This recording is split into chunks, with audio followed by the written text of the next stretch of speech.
छोटे से एक लालच के लिए वर्षों के याराने गए। अच्छा हुआ है मेरे दोस्त कुछ नकली चेहरे पहचाने गए। हम तो पहलवान बेटियों के समर्थन में बड़ी ताकत से खड़े हुए और किस तरह का जुल्म पहलवान बेटियों को सहना पड़ा ये भी आपने देखा। हमारा तो परिवार इतना बड़ा है कि हम ट्रेनिंग देते हैं और लोग दूसरी पार्टियों में जगह बना लेते हैं। अभी तो ये दोस्ती हुई है, ये दोस्ती किस तरह का रंग जमाएगी आप देखना।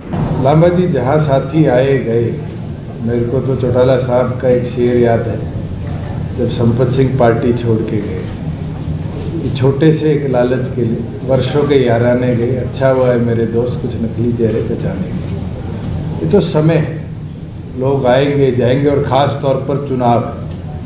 अभी तो टिकटों का बंटवारा राष्ट्रीय पार्टियों में शुरू होगा और होड़ लगेगी लोगों की भागने की।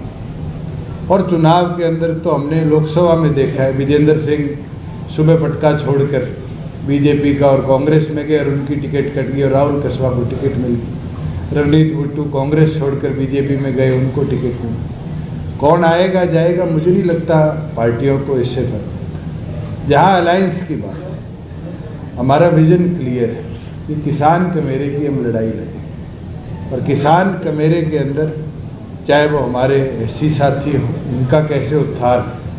मैं एक चीज़ आज आपके बीच में ज़रूर कह सकता हूँ, जब मेरी प्राथमिक चौर की चर्चा चंद्रशेखर जी से हुई थी, हमारा एक लक्ष्य था कि हम गरीब को केवल मात्र इस झांसे में नहीं कि तुम्हारा मकान बना देंगे और मकान के अंदर उसको ज़मीन की व्यवस्था नहीं दे पाते। अधिकतम आज गरीब साथी किसी जाति से आते हैं वो मकान नहीं देते। इस पे योजना लेके आएंगे और जो वादा हम करेंगे, ज़्यादा वादे करने की हमारा लक्ष्य भी नहीं, पर जो वादा करेंगे उस वादे के अंदर दोनों पार्टियां गंभीरता के साथ मैदान में उतरेगी और उसको पूरा करने का लक्ष्य है। सेम कॉम्बिनेशन है नेहरू और बीएसपी का ऑलरेडी गठबंधन हो चुका है यहाँ। इनका तो पहले 3 बार ओपी टूट लिया। आपने सर्कल की बात करी है तो क्या ये तय है आप दो ही होंगे या किसी और की नजर करता है, क्योंकि आम आदमी पार्टी के बीच में आप कह रहे हैं आप लोग शुरू कर देते हो। हमने तो कभी औपचारिक तौर पर नहीं कहा। आपने सवाल मेरे मुंह में डाला था कि क्या उनके साथ हो सकता है। मैंने कहा वो अभी इंडिया अलायंस का मेंबर है, वो छोड़ेंगे तब चर्चा का। चंद्रशेखर जी कह रहे थे कुछ इस तरह की पार्टियां और आ सकती हैं साथ में। आपने सपोर्ट किया था चंद्रशेखर जी किसान आंदोलन को। यस की पार्टी ने उसको सपोर्ट किया, ठीक है। अब उस पर कोई बातचीत की, आप लोगों का स्टैंड क्या रहेगा कॉमन? देखो कि परिवार किसानों का सबसे बड़ा हितैषी रहा। रही बात, मैं आज भी किसानों के समर्थन में खड़ा हूँ और हमेशा किसान कमेरे के समर्थन में खड़ा रहा। हम तो पहलवान बेटियों के समर्थन में बड़ी ताकत से खड़े हुए और किस तरह का जुल्म पहलवान बेटियों को सहना पड़ा ये भी आपने देखा। तो मैं फिर आपसे कह रहा हूँ, अब ये आपके सामने हैं और जहाँ तक मैं समझता हूँ इन्होंने विरोध भी नहीं किया। चुनाव अब आया है, लेकिन उससे पहले भी कई बार मैंने महसूस किया कि, और मैंने उनको सुना भी, उन्होंने कहा कि मैं पुरानी गलतियां अब दोहराने के मूड में नहीं।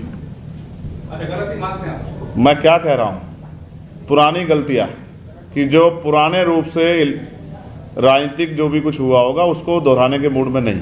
मैं आपको विश्वास दिला कहता हूँ, हम विचारधारा पर आधारित लोग हैं, किसान कमेरे की लड़ाई लड़ रहे हैं। हर वंचित वर्ग को हाशिए से उठा के ऊपर लाने में जो भी हमारा योगदान है हम उसके लिए काम कर रहे हैं। हम पूंजीपतियों के हितैषी नहीं है, गरीब के हितैषी हैं और हम विचारधारा के आधार पर इस लड़ाई को आगे बढ़ाएंगे। अभी तो ये दोस्ती हुई है, ये दोस्ती किस तरह का रंग जमाएगी आप देखना।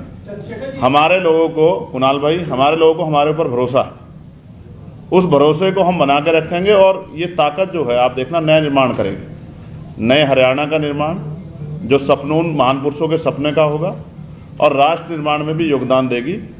और मैं स्पष्ट कर दूं, पुरानी गलतियों से मेरा आग्रह ये है, मैंने उनको सुना भी, स्पष्ट भी कर देंगे कि हम किसी भी कीमत पे वो पार्टी जिसने लंबे समय से नुकसान पहुंचाया किसानों को, उसको किसी भी कीमत पे फायदा नहीं होने देंगे।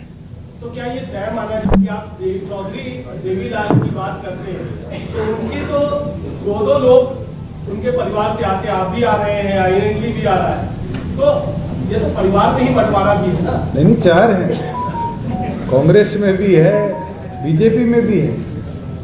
हमारा तो परिवार इतना बड़ा है कि हम ट्रेनिंग देते हैं और लोग दूसरी पार्टियों में जगह बना लेते हैं। और जहाँ आप ये बात कर रहे हैं कि भी बीजेपी के साथ, मैंने कई बार क्लियर कर दिया। और जो रविंदर जी ने बात कही किसान आंदोलन वाली, एक क्लैरिटी के साथ आज बात आपके बीच में रखी। आपने मेरी कोई स्टेटमेंट नहीं सुनी होगी कि 3 कृषि कानून अच्छे थे, बल्कि एक चीज उस दौरान भी मैंने कही थी कि किसी दिन भी एमएसपी पर आंच आएगी मैं सरकार छोड़ दूँ। और हमने बड़े मजबूती के साथ हरियाणा प्रदेश में 14 फसलों पर एमएसपी की व्यवस्था बनाई कि 2 दिन के अंदर किसान के खाते में पेमेंट पहुंचे, उसकी फसल का नुकसान का मुआवजा 30 दिन में उसके खाते में पहुंचे। हमने बहुत कुछ कर दिखाया। मगर हाँ, एक व्यवस्था के अंदर लोग हरियाणा प्रदेश के आज नहीं चाहते, लोग बीजेपी को हरियाणा प्रदेश से उखाड़ फेंकना चाहते, और उस चीज के अंदर हमने क्लियर कर दिया कि वो व्यवस्था के अंदर हम दोबारा